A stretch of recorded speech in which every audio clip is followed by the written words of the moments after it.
This is a brief little introduction. I want you to know two things off the bat. Number one, I like you. I don't hate you at all. I think you're a good guy. So please do not see this as an attack. And number two, I am not trying to convert you. It's the opposite. You're trying to convert me, so I am replying. You sent me 3 videos last night. I don't have a lot of time to hit all of this at once. I'm going to have to do all of this little by little. So, hell, let's get started.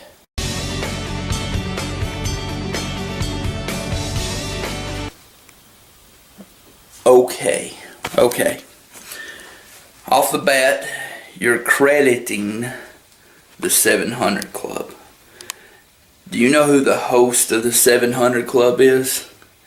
Let's take a look at some words of wisdom from the host of the 700 Club, Pat Robertson. Best thing to do is to sit on the sidelines and let them kill themselves. Who are making mistakes. Now, as far as God's concerned, He knows the end from the beginning, and He sees a little baby, and that little baby could grow up to be Adolf Hitler. He could grow up to be Joseph Stalin. He could grow up to be some serial killer, or he could go up to die of a hideous disease. God sees all that. And for that life to be terminated while he's a baby, he's going to be with God forever in heaven. So that isn't a bad thing. Pizzas, I think, you might as well keep your mouth shut. I'm not sure I would serve pizzas for a gay wedding. Well, most gays, if they're having a wedding, don't want pizzas. They want cake. It's the cake makers that are having the problem. Say you like anal sex, you like oral sex, you like bestiality. Do you see anything in porn that attracts you at all? No, Pat. These questions that you ask me, really? I'm trying to get your attitude. No, that is not an issue for me. Thank you very much. With mommy porn. And while most people think of pornography as something men struggle with, 1/3 of the millions of Americans who watch porn are women. Yes. All right, now the title of this is something along the lines of an atheist that turned Christian, some shit like that. Well, let's see what he has to say.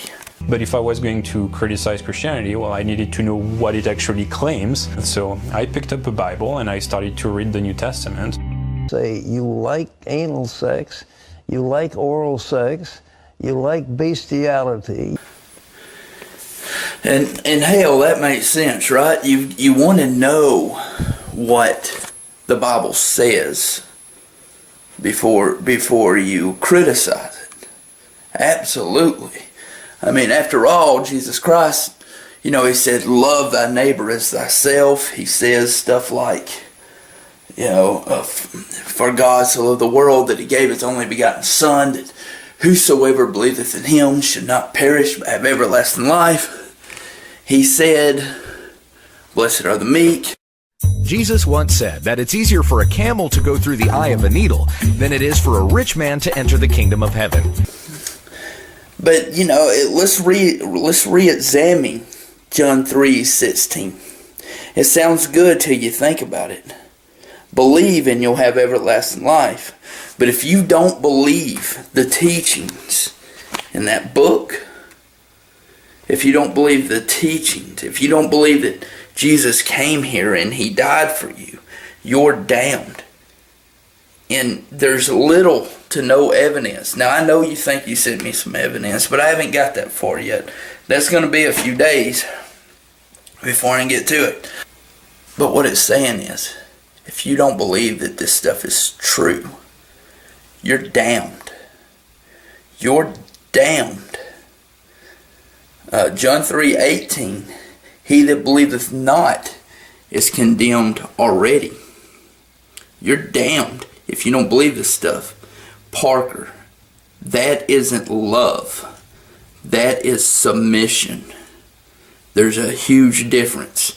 If I put a gun to your head and I say, give me all your money or I'll kill you, there's a choice in that. You have free will because I've given you a choice. But have I displayed love or have I displayed submission?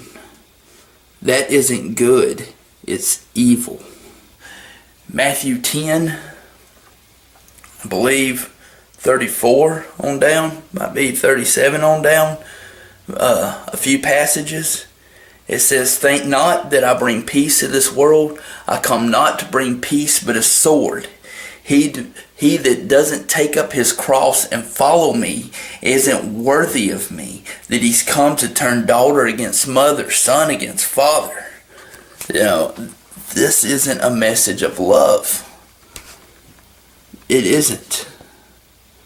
So, you know, a lot of movement these days, something a lot of people say is, I'm not religious, but I'm Christian. I ask you that believes that, how is it any different? What's the difference? I figured if any of this is true, it means that there is a God currently who's looking down on this and he's presumably interested in my project. So I'm going to pray and ask him to show himself to me. Nothing's going to happen and we'll be done. So I started to pray. All right, God, I'm here. I'm looking into this Christianity thing. If you're real, why don't you go ahead and reveal yourself to me? Do you believe? Do you think that I haven't tried that? Do you think that I haven't asked God to prove to me that he's real? Okay. See, the difference between me and a lot of people is I want proof, not a good feeling, not someone telling me he's real. Proof. I want Jesus to open up the sky and look at me and say, I'm real, and everything in that Bible is true. Or, you know, to show up. Tell you what, you know, yeah, my soul is on the line, correct? If my salvation depends on it, and Jesus Christ loves me, then watch this. Jesus, behind me is a mirror.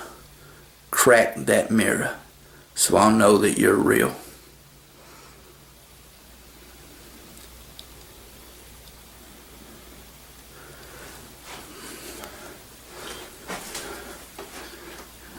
Jesus, above my head is a bright light that I can't seem to get in focus. Above my head is a bright light. Make that light go out, Jesus. Turn that light off. See, Parker, you can say that I'm mocking God. You can say that I shouldn't tempt God. But I'm honestly giving your God a chance to prove himself. And he's not. And my soul depends on it.